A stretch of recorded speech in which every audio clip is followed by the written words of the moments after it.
Want to join me on an adventure to see if I can remember how to make pizza in my Blackstone Pizza Oven?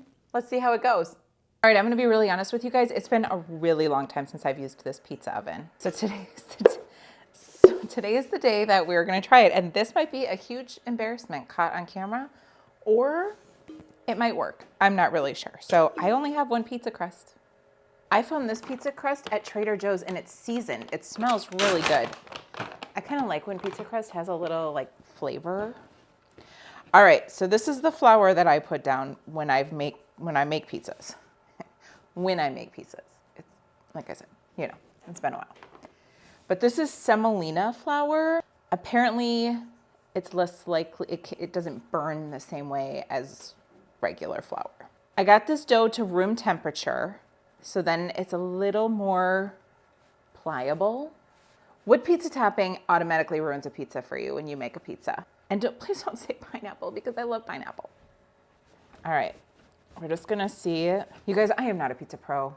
I'm just gonna show you how I do it. You just kind of work it out from the middle. It's gonna be kind of a thick crust. I thought about taking it into 2 parts. We're just gonna see how this one goes. By the way, if you have a bread machine, circa 2000, sitting in your closet like I do, there's a pizza dough function on there that makes really great pizza dough. Also, I moved this away from the wall because that can't be a good idea. All right, you guys, I got this pizza shaped, but now it's a little stuck, so.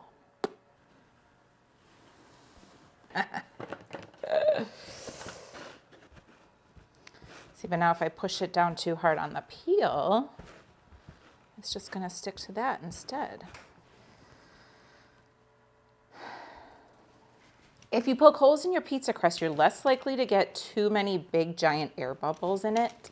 So we're going to put some holes in that baby. All right, you guys, let's put some sauce on. I like to put it almost out to the edge. I like enough sauce to taste it, but not so much that it's like drowning. This might be a little, I don't know, this will be good. All right, we just got back from a weekend away and I did not have any blocks of mozzarella cheese, so I am going with the bag stuff. Don't judge me.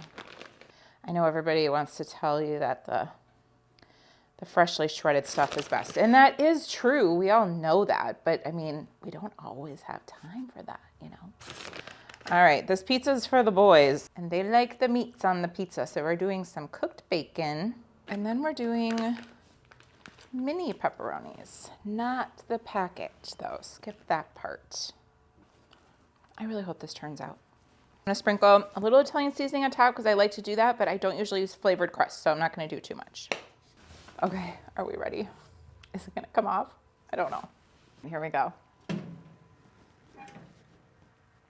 Turn off our stone.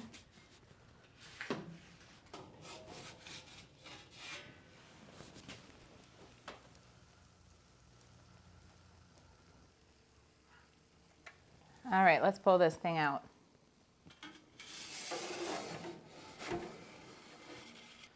Look at the sizzle on that.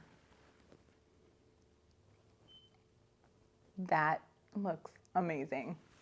Okay, this may not be perfectly round, but it looks really good. And so guess what? When I cook it, I get to try it first. Doesn't matter who it's for. How do we cut this? I think we're gonna go with triangles. I know they're not even. That is delicious. This crust is crispy. The cheese is melty.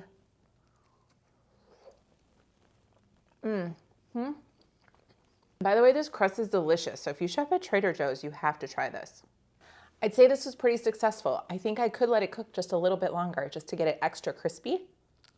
But this is pretty good for being pretty rusty. The crust making process could use some work. So listen, I'm not a pro, but I am pretty happy with the way this turned out. Why don't you give me all your pizza making tips?